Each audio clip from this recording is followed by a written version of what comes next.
Dari sejak lama kita sering dengar ya barang Cina, jangan beli barang Cina. Karena memang dari dulu terkenal barang buatan Cina itu kualitasnya nggak bagus. Tapi ternyata semakin kesini bukannya semakin bangkrut, malah semakin gede, Bre.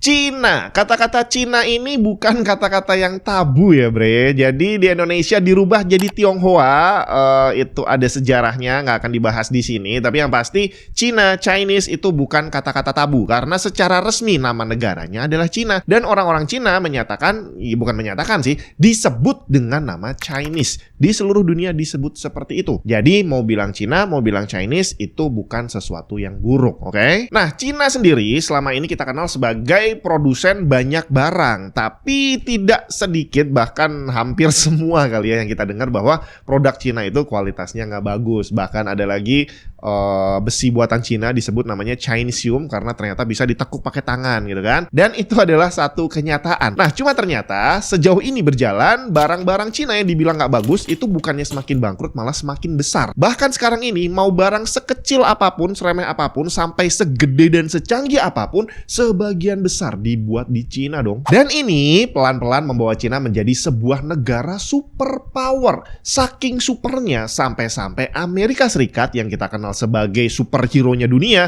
udah ketakutan sama Cina, bre. Mereka melakukan banyak hal, mengeluarkan banyak sekali kebijakan untuk memboikot dan untuk mempersulit Cina dalam menjual belikan barang produksi mereka. Contohnya yang barusan terjadi kemarin, dikasih tarif baru, ternyata Cina bukan diem aja, dibalas dengan tarif yang lebih tinggi lagi. Hal seperti ini bukanlah yang pertama. Tahun 2019, pemerintah Amerika Serikat melarang perusahaan mereka berhubungan bisnis dengan Huawei, termasuk Google juga dilarang loh. Hasilnya Huawei yang juga memproduksi Android smartphone gak bisa melanjutkan. Gak boleh pakai Android beserta layanan Google lainnya. Tapi walaupun berdampak besar bukan hanya dari sisi software tapi juga hardware, hal itu tidak membuat Huawei goyah. Mereka kesulitan mendapatkan microchip karena teknologinya masih dikuasai US dan mereka pun harus berusaha membuat software sendiri. Tapi Huawei berhasil melalui itu semua. Mereka berhasil mengembangkan microchip sendiri termasuk membuat Harmony OS pengganti Android beserta software lain di dalamnya. Dan bukannya bangkrut, tahun 2024 lalu pendapatan mereka justru naik 22%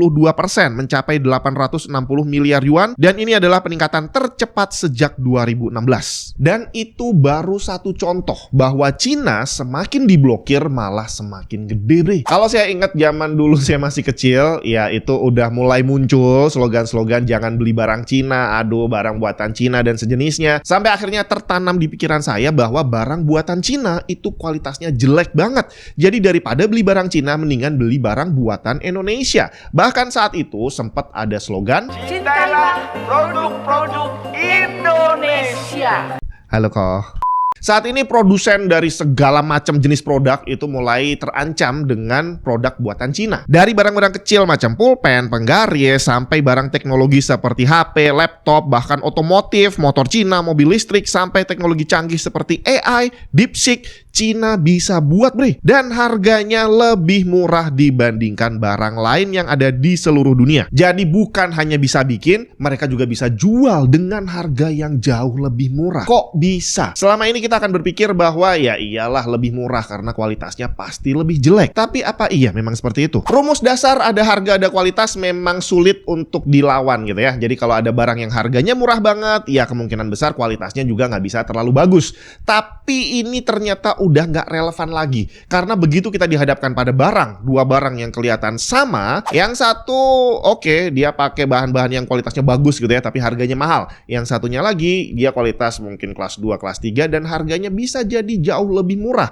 Akhirnya pasar tetap akan memilih barang yang lebih murah. Bahkan untuk aksesoris kecil-kecil yang harganya cuma ribuan di Indonesia, itu kita benar-benar bisa belanja barang Cina banyak-banyak, harganya 5.000, 10.000 dan kalau rusak kita nggak protes malah beli lagi coy. Dan selama ini Cina selalu konsisten, walaupun dibilang jelek tetap bikin lagi dan tetap laku terus dong. Kenapa bisa seperti itu? Dan kenapa Cina kok bisa seolah-olah meniru teknologi yang canggih terus dibikin versi mereka sendiri dan dijual dengan harga yang jauh lebih murah? Gratis voucher Steam 250.000 buat yang baru aja beli produk Asus. Hadiah langsung tanpa diundi. Asus Rate Your Gear. Kalau kamu baru beli produk Asus tertentu, coba tinggalin review di tempat kamu beli untuk dapetin voucher Steam tanpa diundi. Ada ratusan produk yang masuk dalam program ini dan pembelian pun bisa online maupun offline. Singkatnya sih beli, tulis review, dan dapat hadiah. Promonya berbatas waktu sampai 31 Desember 2025 dan untuk syarat lengkapnya langsung cek aja link di deskripsi. Negara Cina menganut sistem ekonomi sosialis. Ini sangat berkebalikan dengan kapitalis. Dalam sistem kapitalisme, kalau disingkat sih sesuai dengan namanya kapital atau modal, bahwa uang memegang peranan penting. Ibaratnya uang adalah segalanya. Lakukan apapun demi profit. Nah, dalam sistem kapitalis seperti ini, supply and demand memegang peranan penting.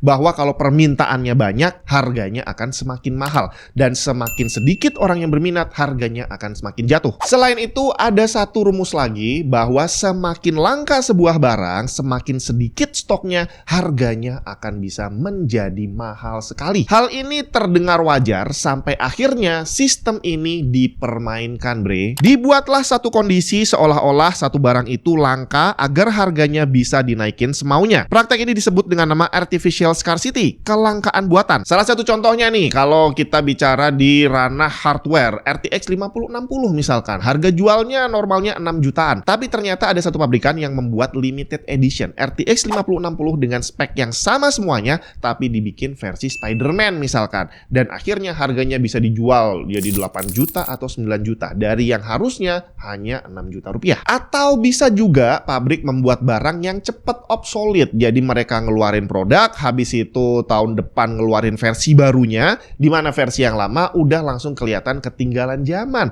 Akhirnya barang yang baru tadi harganya bisa semakin mahal. Tapi ternyata nggak berhenti sampai di situ. Bahkan barang-barang yang stoknya banyak banget, seperti misalnya beras, minyak goreng, cabai, itu bisa dibuat langka dengan ditimbun, bre. Tiba-tiba di pasar stoknya habis dan harganya langsung melambung tinggi. Dan Cina tidak mengenal sistem seperti itu. Sistem sosialis yang dianut oleh Cina, secara singkat, salah satu karakteristiknya adalah gimana caranya suatu barang itu bisa dinikmati sama orang banyak. Kalau harganya mahal, gimana caranya bisa dibikin murah biar terjangkau oleh orang banyak. Jadi bertolak belakang dengan kapitalisme yang pengen untung gede, bahkan dengan memanipulasi stok sekalipun, sosialisme justru pengen bikin barang tersebut stoknya melimpah biar harganya murah. Hal ini tentu saja didukung oleh pemerintah Cina karena memang sistem itulah yang mereka anut. Sama seperti sistem kapitalis yang sengaja membuat barang langka yang sepertinya juga didukung oleh pemerintah penganutnya. Contohnya aja di satu negara, tiap waktu tertentu beras harganya naik, minyak goreng harganya naik, cabai harganya naik sampai gila-gilaan,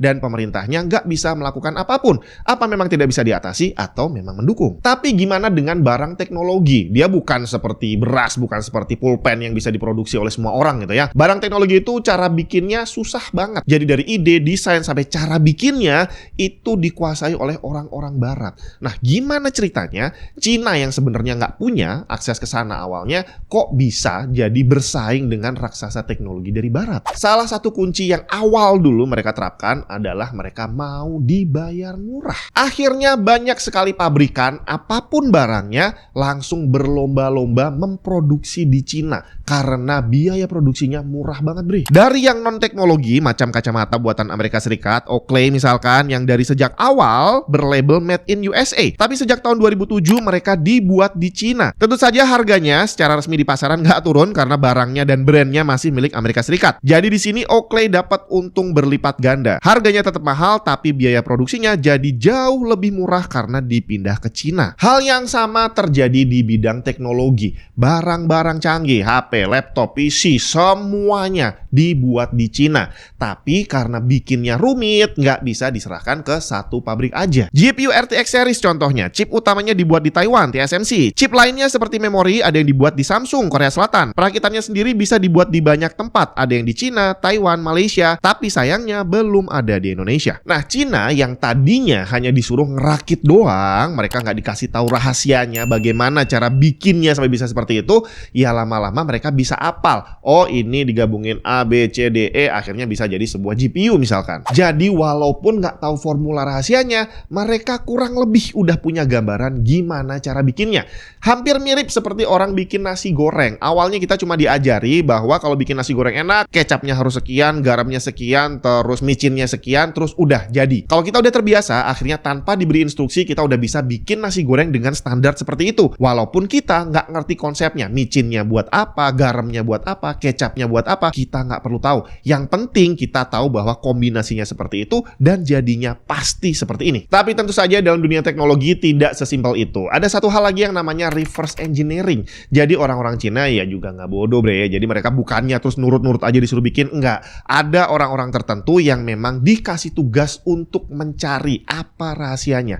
Reverse engineering. Dari bahan yang sudah jadi di breakdown lagi. Kira-kira bikinnya kayak gimana. Dan semua itu nggak bisa mereka capai kalau di awal mereka nggak mau dibayar murah. Jadi sepertinya saat ini Cina masih akan terus berkembang. Orang-orang barat yang udah mulai ketakutan dan berusaha ngambil langkah-langkah untuk memboikot dan segala macam sepertinya masih belum mempan karena Cina udah terlanjur powerful banget bre. Nah kira-kira gimana dengan Indonesia? Apakah kita mengikuti sistem yang dianut oleh Cina di mana kita berusaha membuat barang semahal apapun gimana caranya bisa dibikin murah, atau kita mencoba mendekati sistem Amerika yang kapitalis? Saya nggak paham dengan analisa detailnya, tapi yang bisa saya lihat ya yang kelihatan mata aja. Barang-barang yang di Indonesia stoknya kita tahu banyak banget gitu ya, ternyata dalam waktu tertentu diatur biar seolah-olah langka, biar harganya bisa naik banget. Ini jelas bukan sistem yang dianut oleh Cina. Selanjutnya kalau kita merasa terancam oleh sesuatu, yang kita lakukan apa? Boykot. AliExpress yang dibilang mengancam UMKM akhirnya diboikot bre. Dan yang nggak kita sadari adalah bahwa yang kita boikot itu AliExpress buatan Cina. Ya nggak mempan lah. Orang Amerika yang ngeboikot aja Cina tetap diem aja, apalagi Indonesia ya kan. Dan hasil dari pemboikotan AliExpress tadi yang dibilang awalnya untuk mendukung UMKM ternyata malah mendukung kapitalisme. Jadi bukan menutup AliExpress secara keseluruhan, pemerintah kita hanya menutup jalur import untuk orang-orang awam. Jadi orang-orang banyak ini tadi yang bisa menikmati tarif impor yang murah itu ditutup semua, dan untuk saat ini impornya masih tetap jalan tapi dikuasai oleh orang-orang tertentu yang memang pegang jalur-jalur impor bre. Jadi kira-kira dengan langkah-langkah yang sudah kita buat sekarang, apakah kita bisa mengejar Cina?